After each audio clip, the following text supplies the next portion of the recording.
일본 정부가 일본의 게임 기업 DNA에 15억 원의 세금을 투입하여 스마트폰 게임을 만든다고 해서 일본에서 비난의 목소리가 나오고 있습니다. 이게 무슨 영문인가 하면 말이죠. 2026년 일본 경제산업성이 야심찬 프로젝트를 발표했습니다. 콘텐츠 해외 매출 20조엔 달성을 목표로 하는 IP360 관련 예산을 101억 원에서 350억 원으로 약 3배가량 증액했죠. 그리고 핵심 사업인 대규모 작품 제작 지원에 수혜자가 발표되었습니다. 제작비의 절반, 최대 15억 원을 지원받는 기업, 바로 IT 대기업 DNA였습니다. 15억 원의 지원 대상은 약 30개의 모바일 게임으로 지원은 2028년 2월까지 이루어집니다. 그런데 이게 좀 이상합니다. 보조금이 총 예산의 50%니 총 30억 원이지만 30억을 30개로 나누면 편당 1억 원, 그것도 순수 개발비가 아니라 프로모션 비용, 운영 비용까지 포함한 금액이라고 합니다. 해외 매출 20조를 노리는 글로벌 대작의 예산을 소형 게임의 예산인 1억으로 잡았다는 것이죠. 보통 이런 소규모 게임은 이미 만들어진 히트작을 베낀 카피캣 또는 클론 게임이거나 광고 수익이나 확률형 아이템, 가차로 매출을 뽑아냅니다. 전자는 워낙 경쟁자가 많아서 일본이 만들었다는 이유만으로 글로벌 장악은 어렵고, 후자는 서구권 게이머들이 가장 깊이 하는 형태라 역시 글로벌 장악은 어렵습니다. 원신이 가차의 비중을 크게 낮추고 3D 오픈월드를 전면에 배치한 것도 이런 서구 시장의 장벽을 낮추기 위한 장치였죠. 과연 경제 산업성이 게임 산업의 현실을 이해는 하는 것인지 의문이 드는 대목입니다. 더 황당한 건 DNA가 돈이 없는 기업이 아니라고 합니다. DNA는 주주 압박에 응하는 형태로 최대 500억 원 규모의 자사주 매입을 발표했고, 택시의 고를 IPO를 통해서 365억 원에 매각했습니다. 2026년 3월기 최종 이익은 약 190억 원에 달하죠. 즉, 이 정도 규모의 회사가 글로벌 IP에 겨우 30억을 쓰면서 그중 반을 세금으로 메운다는 비판이 있는 것이에요. 이에 따른 비난이 휘발치자 정부는 게임이 히트하면 보조금을 반환하게 하겠다라고 말하지만 사실 이는 말장난에 불과하죠. 실패하면 세금 15억 원이 고스란히 사라지고 성공하면 DNA가 이익을 가져가는, 어딜 봐도 기업이 손해볼 일이 없는 상황. 자본이 충분한 민간 대기업이어야 할 실패 리스크를 국민이 세금으로 대신 짊어지는 구조입니다. 혹자는 이래 말할 겁니다. 대기업이라고 차별하는 것은 옳지 않다고 말이죠. 그렇죠. 대기업이라도 국익에 기여했다면 보상을 주는 것이 맞습니다. 문제는 이게 기울어진 운동장이란 겁니다. 현재 일본 정부는 인디게임 개발자를 지원하는 창풍이라는 제도를 운영하고 있는데, 지원 상한은 겨우 최대 500만 원, 그마저도 절반은 자기 자본으로 조달해야 합니다. 정부의 설명은 이렇습니다. 게임 제작을 취미가 아닌 비즈니스로 인식하게 하려는 목적. 그런데 이걸 그대로 되돌리면 500억 원을 자사주 매입에 쓰는 대기업에는 15억 원을 선뜻내주면서 손해가 나도 걱정할 거 없다면서 등을 두들겨주면서 척박한 환경에서 고군분투하는 인디게임 개발자에게는 겨우 500만 원을 주면서 냉혹한 비즈니스 마인드를 요구하는 겁니다. 왜 이런 이중잣대가 발생하는 걸까요? 지금부터 하는 말은 그저 수식이며 일본 사람들의 반응일 뿐이지만, 사람들은 DNA의 임원 현황에서 단서를 찾고 있습니다. 회장인 남바 토모코는 현재 총리가 의장을 맡는 경제자문회의의 민간위원입니다. 일본 국가 경제정책의 밑그림을 그리는 자리이죠. 또한 오카무라 신고 사장은 구 우정성, 현 총무성 출신의 엘리트 관료 출신으로 현재 관공청 및 업계단체와의 교섭을 주로 담당하고 있습니다. 국가 경제정책의 밑그림을 그리는 회장의 회사이자 국가 관료 출신의 사장이 이끄는 회사가 거액의 보조금의 수혜자가 된 것, 절차가 아무리 적법하더라도 대중에겐 의심을 살 수밖에 없는 상황입니다. 게다가 더 심각한 건 일본의 경제 사정이죠. 일본은 국가는 부자지만 국민은 가난한 국가라고 하죠. 그리고 현재 국민 소득은 한국보다 낮은데 세부담은 훨씬 높은 나라라고 평가받습니다. 현재 일본의 국민 부담률은 약 47%에서 48%로 벌어들인 소득의 절반 가까이가 세금과 사회보험료로 빠져나갑니다.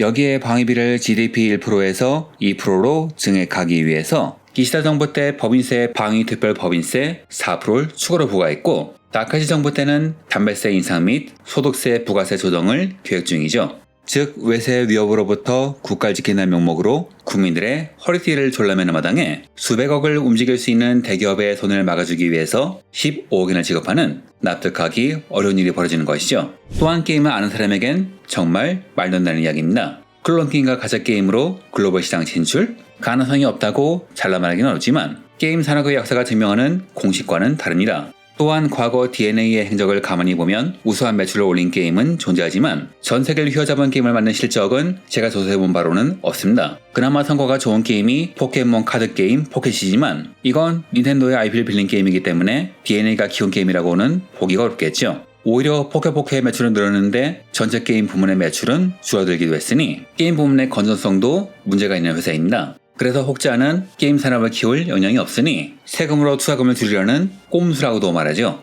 그렇다면 순수하게 문화산업 육성의 관점으로 보면 어떨까요? 중동발 전쟁으로 인한 자원위기로 일본의 제조업 경쟁력이 흔들리는 상황에서 자원을 상대적으로 덜 쓰는 콘텐츠 산업은 일본 정부가 주목하는 주력 분야이기도 합니다. 그 방향 자체는 이해할 수 있습니다. 하지만 문제는 그 돈이 어디로 갔나죠? 과거 아베 정부가 2012년에 시작한 쿨재팬은 애니메이션, 게임, 음식, 패션, 관광 등의 일본 문화를 산업화하겠다는 전략이었지만 국가가 출자금의 90%를 투자했지만 투자금을 회수하기는커녕 누적 손실이 540억 원을 넘으며 사실상 실패로 끝났습니다. 진짜 창작자가 아니라 서류 작업을 잘하고 관료와 인맥이 닿는 기득권 기업들의 배만 불려준 것이 현실이죠. 글로벌 시장 경쟁력이나 현지 수요조사보다는 정치권과 연계된 프로젝트에 우선적으로 거액이 배상됐고 이렇게 돈을 타는 대기업은 해외 진출 리스크를 줄이기 위해서 세금을 보조금처럼 활용했습니다. 여러분도 아시다시피 일본 콘텐츠가 해외에서 다시 뜬 것은 더 퍼스트 슬램덩크처럼 쿨재팬과는 무관한 민간 프로젝트, 코로나 시국의 넷플릭스에서 규멸의 칼날을 기점으로 글로벌 시장에서 애니메이션이 폭발한 것이 원인이지 쿨재팬의 성과는 아니었습니다. 그래서 일본 사람들은 관료 출신 사장과 정책 자문회장을 가진 DNA가 투자받는 것을 쿨재팬의 실패와 겹쳐보고 있는 것이고요. 그렇다면 순수하게 문화산업 육성 차원으로 보면 어떨까요? 하지만 현실은 정반대입니다. 2026년 일본에서 단 하나뿐인 국립영화 전문기관 국립영화 아카이브가 크라우드 펀딩을 시작했습니다. 목표 금액은 약 1억엔.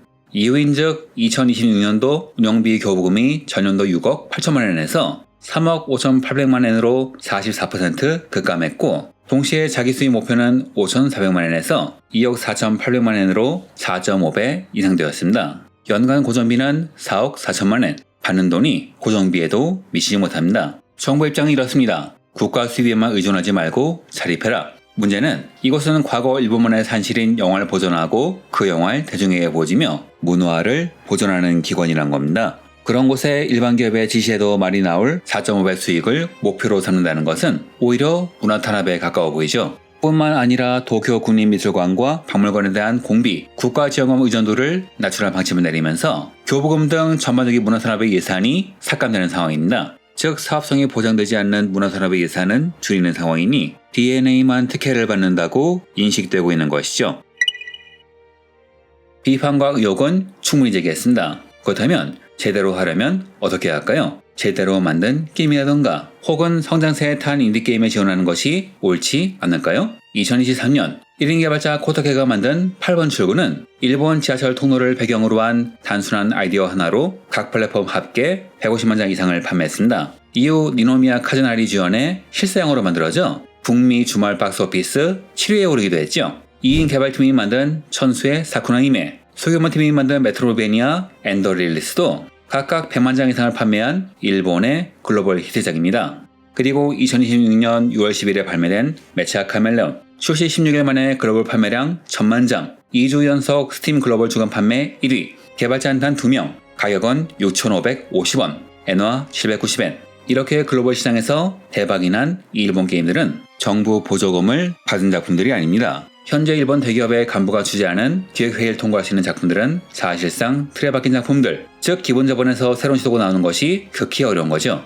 특히 일본 사회에서는 정 대기업에 주고 싶다면 페이월드처럼 검증된 퍼블리셔인 소니가 투자한 게임에 주거나 데이브 더 다이버처럼 대기업에서 통과되기 어려운 인디게임이 히트했을 때 주면 됩니다. 게임 부문 투자에 소극적인 대기업에 15억 원이라는 거금을 쏟아붓는 것은 쉬운 길을 놓고 돌아가는 셈이죠. 그것도 아니면 이미 성공한 인디게임에 투자해서 투자 배당을 챙기는 것이 더 낫지 않을까요?